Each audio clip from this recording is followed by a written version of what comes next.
December 19, 1944, Verdun, France, 11:00 hours. The stone walls of the Caserne Maginot bear the weight of centuries. French kings once held council in this ancient citadel. Now, in a cramped second-floor room heated by a single pot-bellied stove, the fate of the Western Front hangs by a thread. General Dwight D. Eisenhower stands at the head of a rectangular table. His face is gray. The stubble on his jaw speaks to sleepless nights. Around him sit the most powerful military commanders in the free world: Lieutenant General Omar Bradley, Lieutenant General Jacob Devers. Field Marshal Bernard Montgomery appears via telephone connection from his distant headquarters. The air is thick with cigarette smoke and something else, something heavier: fear. 3 days earlier, the German Wehrmacht accomplished what Allied intelligence had deemed impossible. 200,000 German soldiers, supported by 1,000 tanks and assault guns, punched through the Ardennes forest in Belgium with devastating force. The Americans had dismissed this dense, frozen woodland as impassable. The Germans had not. Now a gaping 40-mile hole bleeds across the Allied lines. American divisions are shattered, retreating, some surrounded, and at the center of this catastrophe, a single word echoes through every radio transmission, every frantic report, every whispered prayer: Bastogne. Eisenhower breaks the silence. His voice is measured but tight. "Gentlemen, I want only cheerful faces at this table. The present situation is to be regarded as one of opportunity, not disaster." No one smiles. They know the truth. In that frozen Belgian crossroads town, 18,000 American paratroopers of the 101st Airborne Division are completely surrounded, cut off, their ammunition dwindling, their food running low, their perimeter shrinking by the hour. 7 major roads converge at Bastogne. Whoever controls those roads controls the German advance, and right now the Germans control everything around them. Bradley leans forward. "We need to relieve Bastogne within 72 hours, or we lose the entire division. And if we lose Bastogne, we lose the Ardennes. If we lose the Ardennes." He doesn't finish. He doesn't need to. Everyone at the table understands. If Bastogne falls, the German panzers will reach the Meuse River, then Antwerp. Then the war extends by months, maybe years. Maybe the Nazis secure a negotiated peace. Eisenhower turns to the room. Who can get there first? Silence. The logistics are absurd. The nearest significant American force is the Third Army under General George S. Patton, currently engaged in a major offensive near the Saar region, 100 miles to the south. To pivot an army of that size in winter, across frozen roads, through congested supply lines, while maintaining combat effectiveness, would require weeks of planning, weeks they do not have. A chair scrapes against the stone floor. A single figure rises. General George S. Patton, Jr., is 60 years old. His riding boots gleam despite the December mud. His ivory-handled pistols rest at his hips. His face is weathered, hard, the face of a man who has spent 40 years preparing for exactly this moment. "I can attack with 3 divisions in 48 hours. The room goes still. Bradley's eyebrows lift. "George, you're 100 miles away, in the wrong direction, already engaged with the enemy." "I know where I am, Brad. You're talking about disengaging 3 divisions from active combat, wheeling them 90 degrees north, and attacking a fortified German salient, in 2 days, in December." Patton's jaw tightens. His blue eyes fix on Eisenhower. 48 hours, Ike, give me the order." Eisenhower studies him. He has known Patton for 25 years, known his brilliance, his recklessness, his theatrical flair, and his unmatched aggression. He also knows that Patton has never made a promise he couldn't keep. "Don't be fatuous, George." The rebuke lands like a slap. Other commanders shift uncomfortably, but Patton does not flinch. "This isn't fatuous, it's already done." He unfolds a map from his coat and spreads it across the table. Red arrows mark 3 separate attack routes. Blue circles indicate supply points. Green crosses show fuel depots already repositioned. "I anticipated this 3 days ago. When the first reports of the German offensive came through, I ordered my staff to prepare contingency plans for exactly this scenario. We have 3 routes north. The 4th Armored Division leads. The 80th Infantry follows. The 26th Infantry secures the flank. We attack at dawn on December 22nd.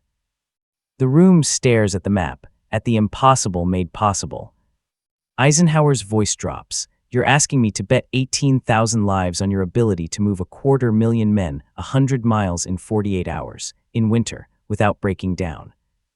"No, sir," Patton's voice carries steel. "I'm asking you to bet on the American soldier, and I've never seen that bet lose." Eisenhower holds his gaze for a long moment, then he nods once. Go! December 19th, 1944, 3rd Army Headquarters, Nancy, France, 14:30 hours. The phone rings before Patton's command car has even cleared the Verdun gates. His Chief of Staff, Brigadier General Hobart Gay, is on the line. Sir, you have the green light. We attack in 48 hours. Execute the contingency, all of them. Yes, sir, which one? All three hap simultaneously. The line crackles with static, then Gay's voice returns, steady despite the impossibility of the order. Understood, sir. Within minutes, the largest operational pivot in American military history begins. The numbers defy comprehension. 250,000 soldiers must disengage from combat, reorganize, reorient, and move north through a single road network already clogged with refugees, retreating units, and supply convoys moving in the opposite direction.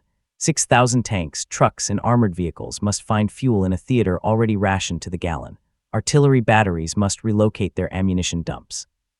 Field hospitals must pack wounded men onto transport trucks. Communications units must string new telephone wire across frozen forests. And all of it must happen in total darkness. German reconnaissance aircraft patrol by day. German artillery zeroes on anything that moves, so the Third Army will move at night, through snow, through ice, through temperatures dropping to 15 below zero. Patton's orders are legendary in their simplicity. Don't stop for anything. If you run out of fuel, siphon it from captured vehicles. If you run out of ammunition, use captured ammunition. If a vehicle breaks down, push it off the road and keep moving. Sleep in your vehicles. Eat in your vehicles. Relieve yourselves in your vehicles. Just keep moving. Just keep moving. The phrase becomes a mantra, a prayer, a curse. Through the night of December 19th and into the frozen dawn of December 20th, an endless river of steel and flesh pours north. Private First Class James Sullivan of the 4th Armored Division will later recall the march in a letter home. We drove for 18 straight hours without stopping. The roads were sheets of ice. Tanks slid into ditches. Half-tracks jackknifed. Men fell asleep at their wheels and drifted into convoys coming the other way. I saw a deuce and a half go over a cliff with 8 men aboard. We didn't stop. Couldn't stop. The old man said 48 hours, and by God, we were going to make it in 48 hours. Military police work around the clock, standing at frozen crossroads with flashlights, directing traffic through the chaos. When vehicles bunch up, they are physically pushed aside. When drivers collapse from exhaustion, they are pulled from their seats and replaced. When fuel trucks run dry, other convoys are stopped, their gasoline redistributed gallon by gallon. Colonel Creighton Abrams commands the lead armored column of the 4th Armored Division. His orders are brutally clear. Get to Bostonia. Doesn't matter how. Doesn't matter what it costs. Just get there. 20 miles the first day, 30 miles the second. The pace is relentless. December 20th, 1944. Field Marshal Model's headquarters, Germany. While the Americans race north, the German High Command watches with growing unease. Field Marshal Walter Model commands Army Group B, the spearhead of the Ardennes offensive. He is Hitler's favorite troubleshooter, the Führer's fireman, sent to stabilize collapsing fronts across the Eastern Front. Now he has been given command of the last great German offensive of the war, Operation Wacht am Rhein, Watch on the Rhine. For 3 days, everything has gone according to plan. The American lines have cracked. Entire regiments have surrendered. The road to Antwerp lies open. But Bostonia refuses to fall. Model studies the map with cold precision. 7 roads converge on that town. He needs those roads to supply his advancing panzers. Without Bostonia, his tanks will outrun their fuel lines. Without Bostonia, his offensive will starve. The paratroopers must be destroyed, he tells General der Panzertruppe Heinrich von Leutwitz, commanding the XXXXVII Panzer Corps currently encircling the town. I don't care what it takes. Level the town if you must, but take those crossroads. Leutwitz hesitates. Herr Feldmarschall, we've tried. The Americans fight like devils. Every house is a fortress. Every street is mined. We've lost 2 battalions already. Model's eyes are ice. Then lose 2 more. Every hour we delay is an hour the Allies use to reorganize. Take Bostonia. What Model doesn't know is that the Americans are already coming. December 21st, 1944, Bostonia, Belgium. Inside the frozen perimeter, Brigadier General Anthony McAuliffe commands the defense with a calmness that borders on the surreal. His men are exhausted. His ammunition is critical. His wounded are dying in the basement of a bombed-out church because there are no medical supplies left. And yet, at 11:30 hours, when a delegation of 4 German officers approaches the American lines under a flag of truce, McAuliffe reads their surrender ultimatum with nothing but contempt. The German message is polite, almost courteous. It speaks of the fortune of war and the hopeless situation of the American defenders. It offers an honorable surrender to avoid total annihilation. McAuliffe looks at the message, looks at his staff, and speaks a single word that will echo through history. Nuts. His aide, Colonel Joseph Harper, blinks. Sir. That's my reply, nuts, send it back. The German officers receive the response with confusion. The American lieutenant tasked with delivering it provides helpful clarification. It means go to hell. The battle continues. December 22, 1944, 20 miles south of Bastogne. The 4th Armored Division hits its first serious resistance, not from German forces, but from ice. A frozen bridge over the Schur River collapses under the weight of an M4 Sherman tank, plunging the 30-ton vehicle into the frozen water below. The crew survives. The road is blocked. Colonel Abrams stands at the edge of the chasm, his breath plumbing in the sub-zero air. Behind him, an entire armored column waits. Every minute of delay is another minute Bastogne bleeds. Sir, the engineers say 4 hours to construct a bypass, his executive officer reports. We don't have 4 hours. Abrams studies the terrain. The riverbanks are steep but not vertical. The ice is thick in places, thin in others. Get me the tank recovery vehicles, and the dozers, all of them. For the next 90 minutes, American combat engineers work in conditions that defy human endurance. They bulldoze frozen earth into the river. They winch vehicles down one bank and up the other. They test ice with their own bodies, crawling across the frozen surface to gauge its thickness. 7 vehicles are lost to the river. 12 men suffer frostbite, but the column crosses. Just keep moving. December 23, 1944, Patton's forward headquarters. For the first time in a week, the skies clear. Patton stands outside his command post, staring upward at the pale winter sun. He has prayed for this, literally prayed. The 3rd Army chaplain has distributed a prayer card to every soldier in the Corps, asking for fair weather for battle. Now, as if in answer, the clouds part. Within hours, Allied aircraft fill the skies. C-47 transport planes drop desperately needed supplies into the Bastogne perimeter. Thunderbolts strafe German armor columns. B-26 Marauders bomb German supply lines. For the first time since the offensive began, the Allies hold air superiority.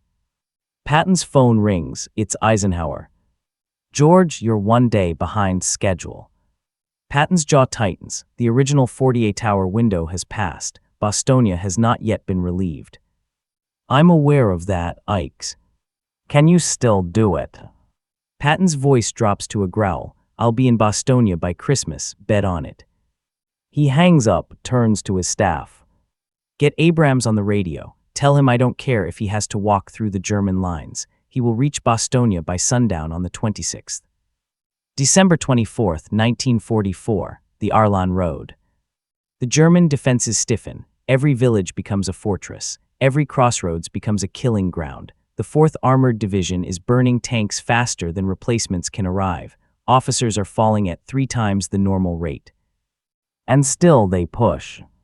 Captain Charles Boggess commands the lead tank of Combat Command Reserve. His Sherman, named Cobra King, has been hit twice in the last 48 hours. Both times, the shells glanced off the armor. Both times, Boggess kept moving. Now on Christmas Eve, he receives new orders. Charlie, we're going straight through the German line at Eisenhower. No recon, no artillery prep, just straight through. Sir, that's a fortified village. They'll have anti-tank guns. I know. Boggess looks at his crew. 4 men. They've been fighting for 5 straight days. They haven't slept in 2. Well, he says, let's go give them hell. December 26, 1944, 1650 hours, Eisenhower, Belgium. The final assault on Bastogne begins in the fatting light of the day after Christmas. Cobra King leads a column of 5 Sherman tanks and a half-track of infantry straight into the village of Eisenhower. German anti-tank guns open fire immediately. The 3rd tank in the column explodes. the fourth is disabled, the half-track is shredded. But Cobra King keeps moving. Boggess fires his main gun at point-blank range into a German machine gun nest. His bowgunner sprays the buildings with .30 caliber fire. His driver, Corporal Hubert Smith, floors the accelerator and crashes through a roadblock of fallen trees. Behind them, American infantry swarm into the village, clearing houses with grenades and bayonets. The German line breaks. At 16:50 hours on December 26, 1944, Cobra King crashes through the final German roadblock and enters the American perimeter at Bastogne. Boggess pops open his hatch and shouts to the first paratrooper he sees. "How are you guys doing?"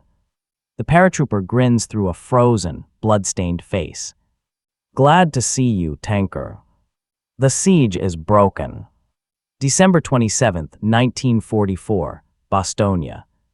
Patton arrives in Bastogne the following morning. He drives through streets still smoking from German artillery. He steps over the frozen bodies of American and German dead. He visits the aid station, where wounded paratroopers lie on stretchers made from doors and parachutes. He finds General McAuliffe in the basement of the town headquarters. "Well, Tony," Patton says, "you held." McAuliffe is gray with exhaustion. His uniform is torn. His hands shake from caffeine and adrenaline. "We held, sir, but just barely." Patton nods. He looks around at the battered men who have held this crossroads against an army. "Gentlemen," he says, "you are the heroes of this campaign. What you have done here will be remembered as long as men study war." Then he turns and walks back out into the snow. The battle continues. The bulge will take another month to fully reduce. Thousands more will die. But Bastogne will not fall.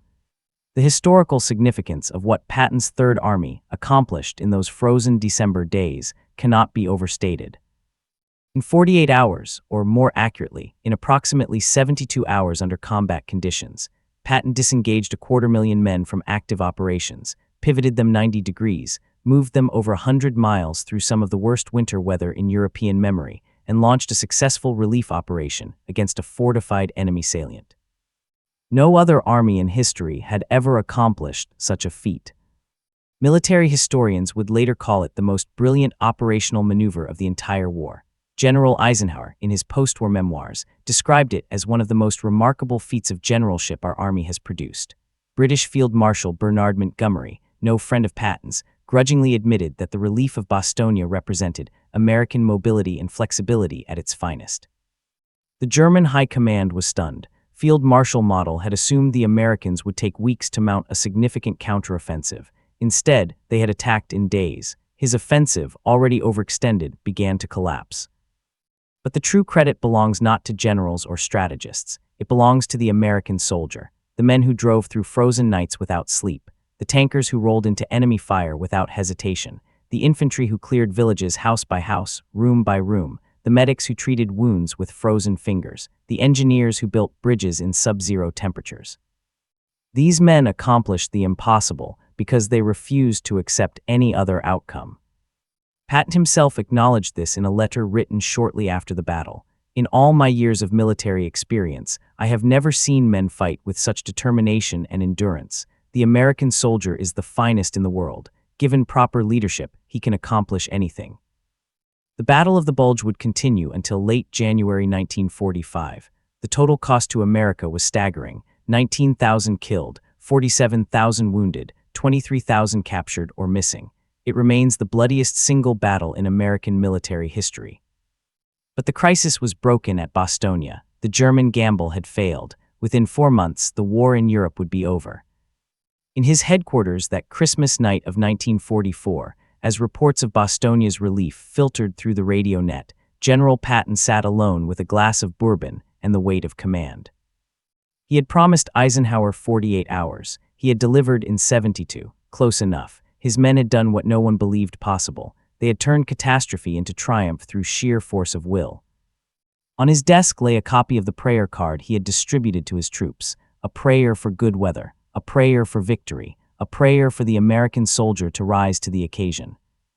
That prayer had been answered. Outside, snow was falling again on the frozen fields of Belgium. Somewhere in that darkness, his tanks were still rolling, his infantry was still marching, his army was still fighting. Just keep moving. That was the secret, not strategy, not logistics, not superior firepower, just the refusal to stop, the insistence that impossible was a word for other people. Patton finished his bourbon and reached for his coat. There was still work to be done. There would always be work to be done. He stepped out into the frozen night and looked north toward Bostonia. 48 hours, he had promised. 48 hours to save 18,000 men. 48 hours to pivot an army. 48 hours to change the course of a war. And by God, they had done it.